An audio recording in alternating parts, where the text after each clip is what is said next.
وما يتلى عليكم في الكتاب في يتامى النساء اللاتي لا تؤتونهن ما كتب لهن وترغبون ان تنكحوهن. یعنی اللہ تعالیٰ اس کتاب کے اندر جو آیات تلاوت فرما رہے ہیں تو اس میں ان یتیم خواتین کے بارے میں یہ حکم دیا گیا ہے کہ جن کو تم نہ تو ان کا حق دیتے ہو جو ان کے لیے مقرر کیا ہے اللہ تعالیٰ نے، اور اس کے باوجود ان سے نکاح بھی کرنا چاہتے ہو، تو یا نکاح نہ کرو، یا اگر نکاح کرتے ہو تو ان کے تمام حقوق ادا کرو. اور اسی طرح اللہ تعالیٰ نے یہ حکم نازل فرمایا ہے کمزور لڑکوں کے لیے. یہ تاکید کرتی ہیں یعنی آیتیں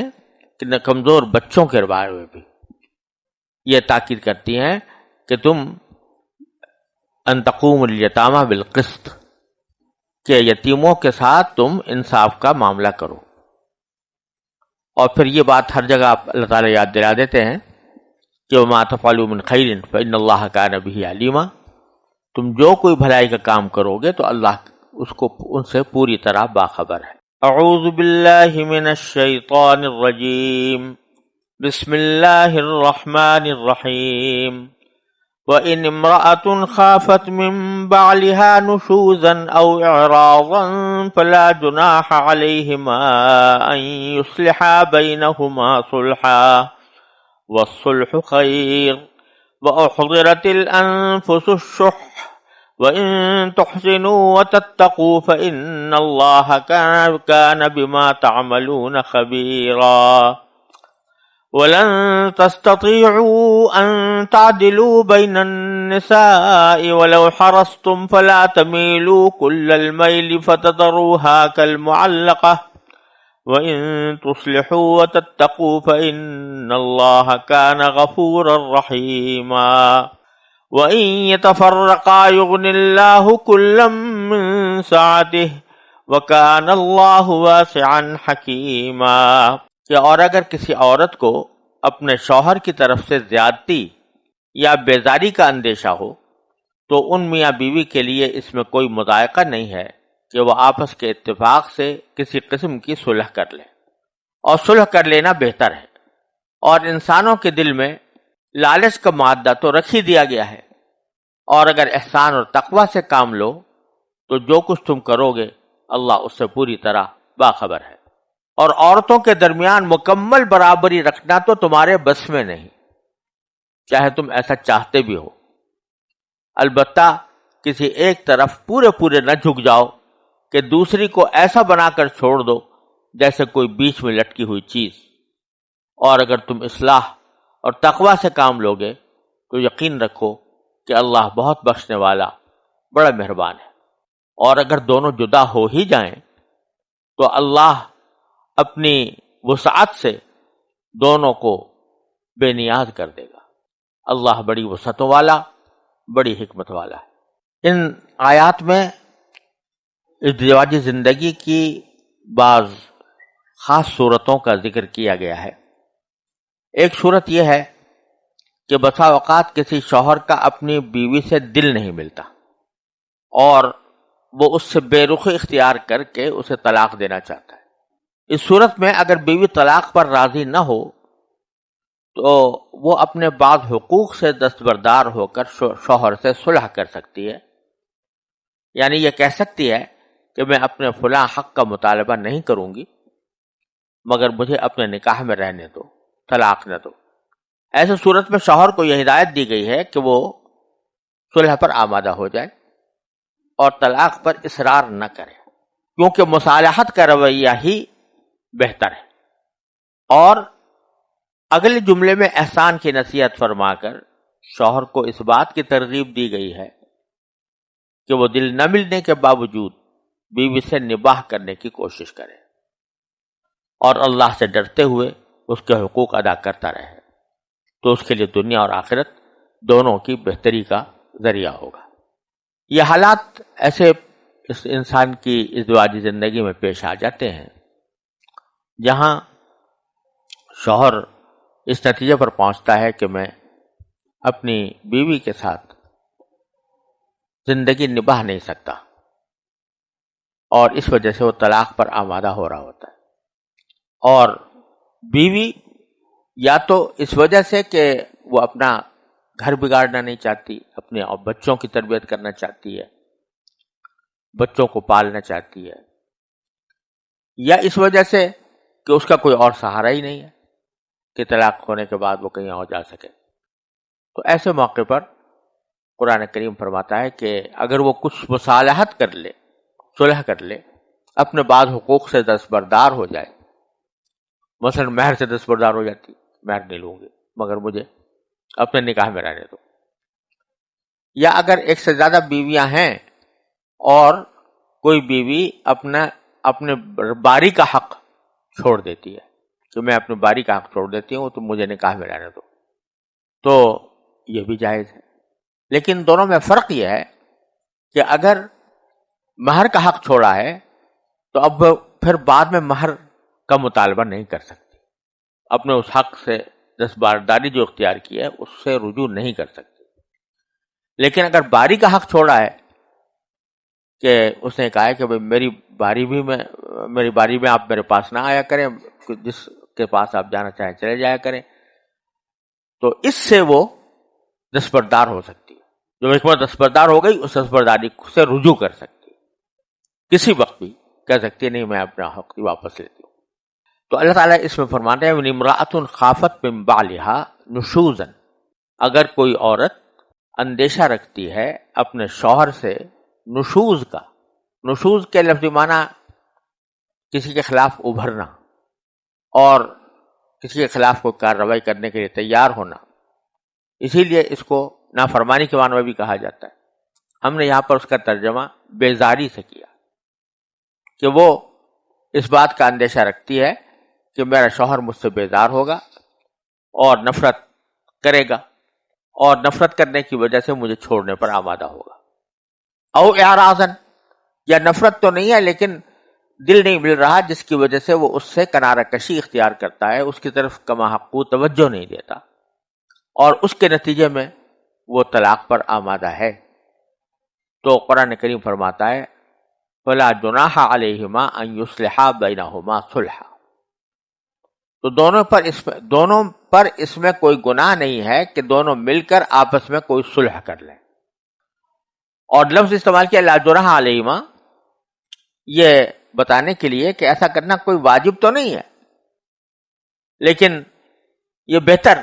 ہے کہ صلح کر لیں. چنانچہ اگلے جملے میں فرمایا والصلح خیر،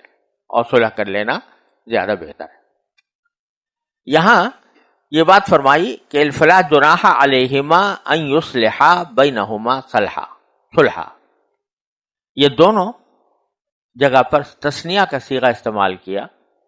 کہ وہ آپس میں صلح کر لیں. یصلحا بینہما صلحا، اللہ جناح علیہما،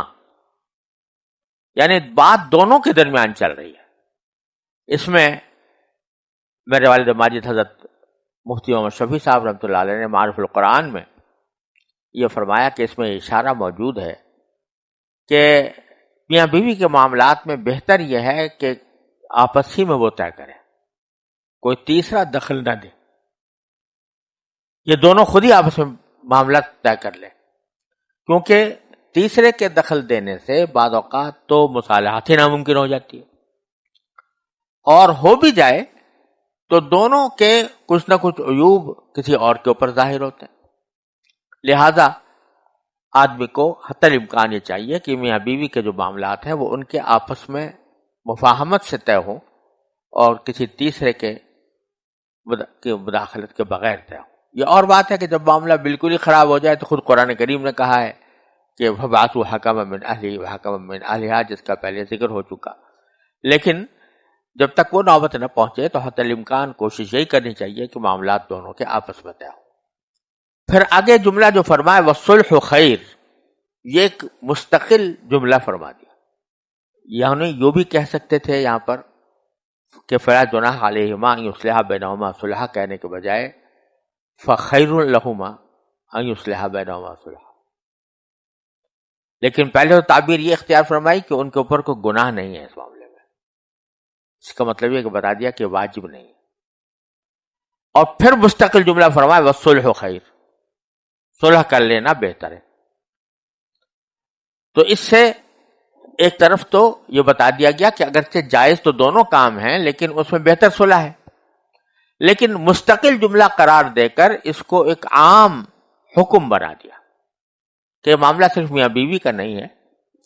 کوئی بھی تنازع ہو، کوئی بھی جھگڑا ہو، ایک سے زیادہ افراد کے درمیان کوئی معاملہ ہو تو اس میں صلح کر لینا بہتر ہے، بجائے اس کے کہ لڑائی جھگڑا باقی رکھا جائے یا مقدمہ بازی تک نوبت آئے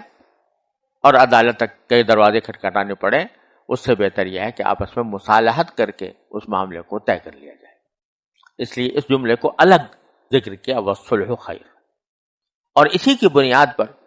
فقہاء کرام نے فقہ کی کتابوں میں کتاب الصلح ایک مستقل کتاب ہے جس کے احکام بیان فرمائے گئے ہیں، کس قسم کی صلح جائز ہے، کس قسم کی صلح جائز نہیں ہے،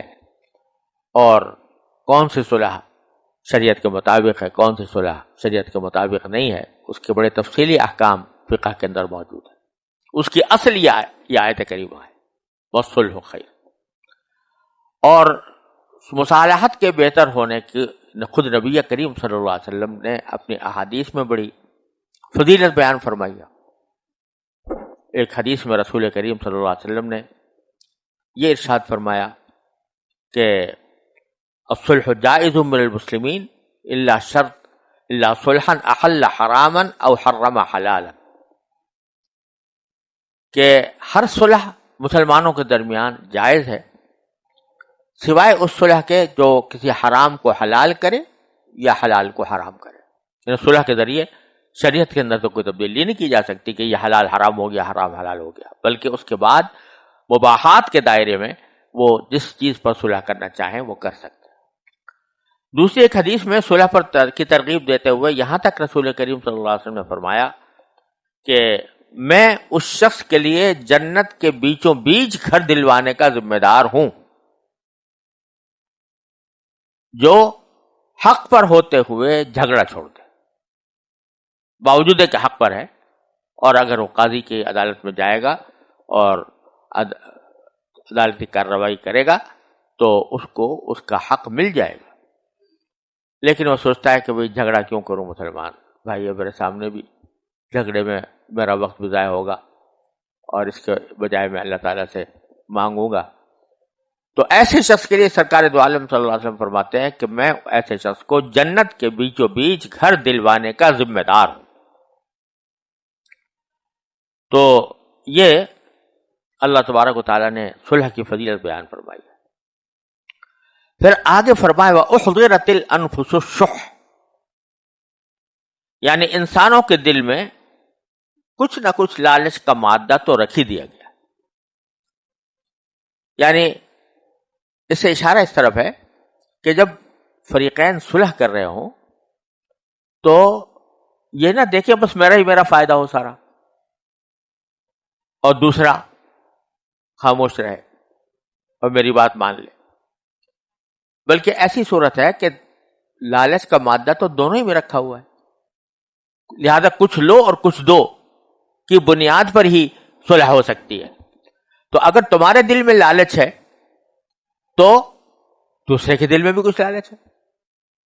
تو یہ نہ سمجھو کہ بس تم اپنے لالچ کو تو پورا کر لو اور دوسرے کے لالچ کو نظر انداز کر دو۔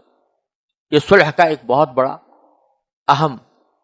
نقطہ نبی اللہ تبارک و تعالیٰ نے بتا دیا کہ جب بھی صلح کرنی ہو تو یہ نہ سمجھو کہ میری ساری بات مان لی جائے گی اور ماننی چاہیے، ماننی پڑے گی، بلکہ جس طرح تمہارے دل میں یہ حرص ہے کہ میرے مفادات کا تحفظ ہو، دوسرے کو بھی اس کی حرص ہوگی کہ اس کے مفادات کا تحفظ ہو، لہذا کوئی ایسا بیچ میں نقطہ نکالنا پڑے گا جس میں دونوں کے مفادات کسی نہ کسی درجے میں محفوظ رہیں، لہذا اس کے تیار رہو۔ وَإِن تُحْسِنُوا وَتَتَّقُوا فَإِنَّ اللَّهَ كَانَ بِمَا تَعْمَلُونَ خَبِيرًا، اور اگر احسان سے کام لو، اللہ سے کے خوف سے کام لو، تو اللہ تعالیٰ تمہارے اعمال سے پوری طرح باخبر ہے، اور باخبر ہونے کے معنی یہ ہے کہ وہ تمہارے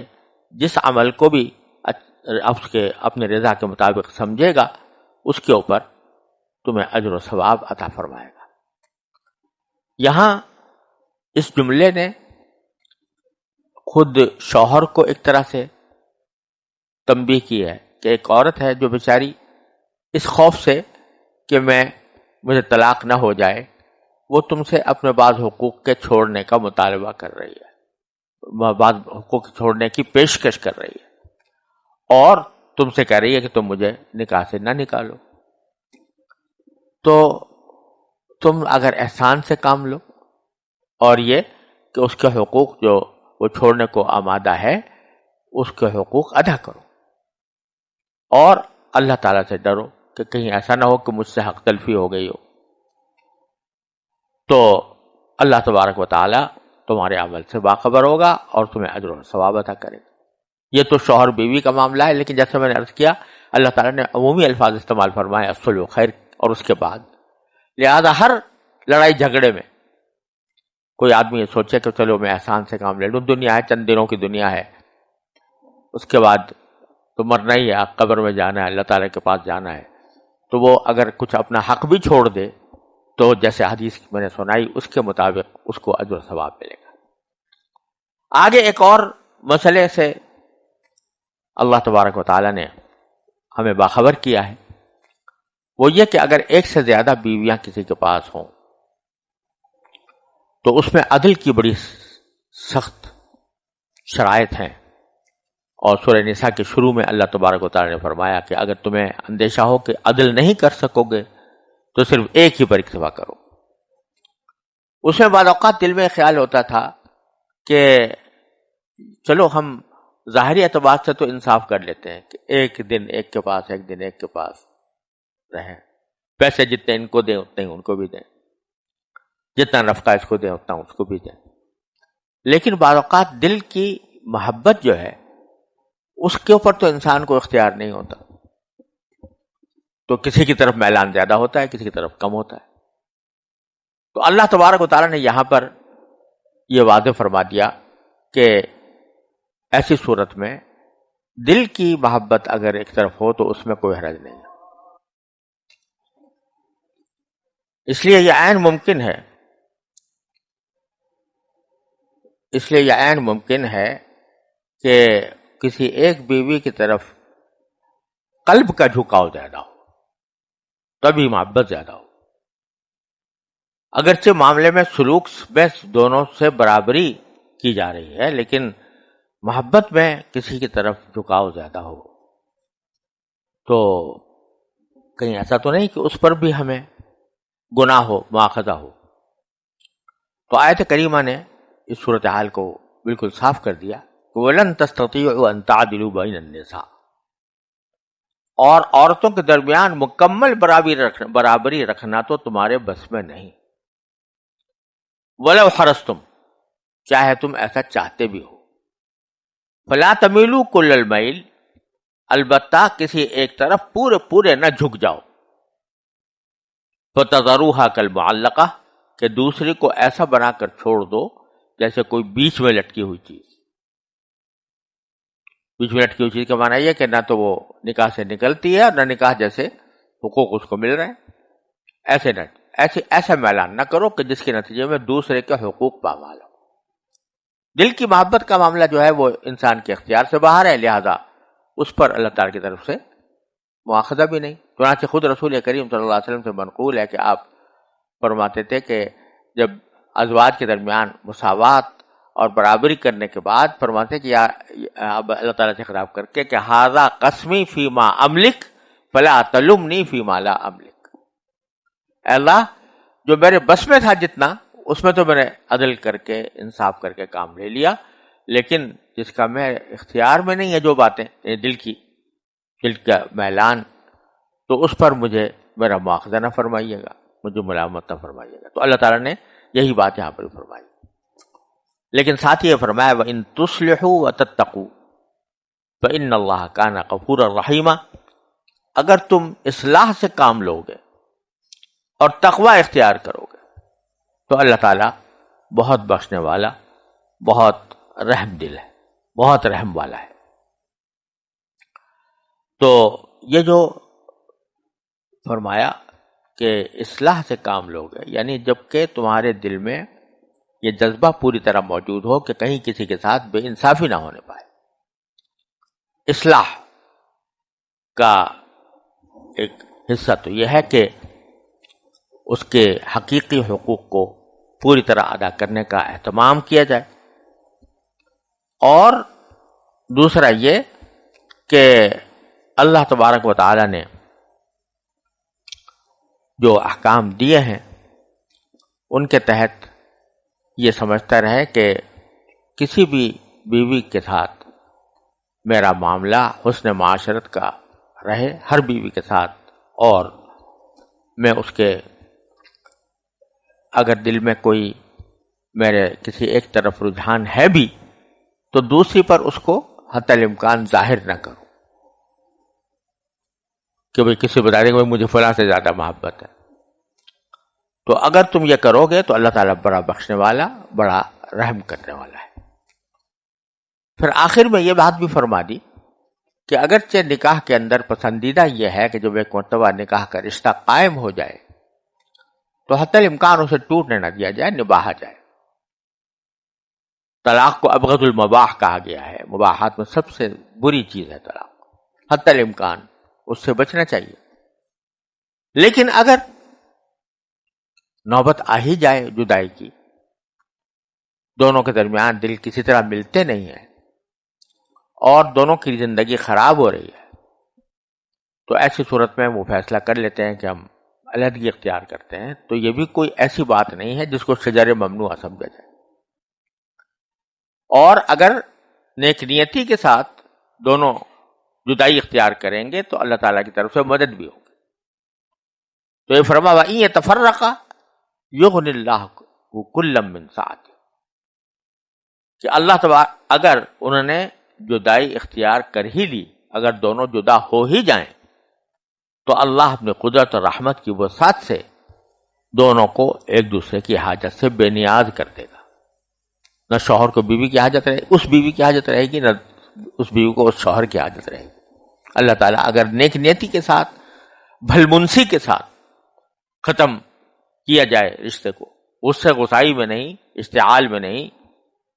لڑائی جھگڑے میں نہیں، بلکہ سوچ سمجھ کر اور پورے غور و فکر کے بعد سارے عواقب و نتائج سے باخبر ہو کر دونوں فیصلہ کر لیتے ہیں کہ نکاح ختم کرنا ہے، ہمارے دونوں کے حق میں یہی بہتر ہے، تو پھر اللہ تبارک و تعالی ہر ایک کو دوسرے سے بے نیاز بھی کر دیں گے اور ان کی مدد بھی فرمائیں گے کہ شوہر کو بیوی کے نہ ہونے سے تکلیف نہ ہوگی اور بیوی کو شوہر کے نہ ہونے سے تکلیف نہ ہوگی۔ وَكَانَ اللَّهُ وَاسِعًا حَكِيمًا، اور اللہ تعالی بڑی وسعتوں والا، بڑی حکمت والا ہے۔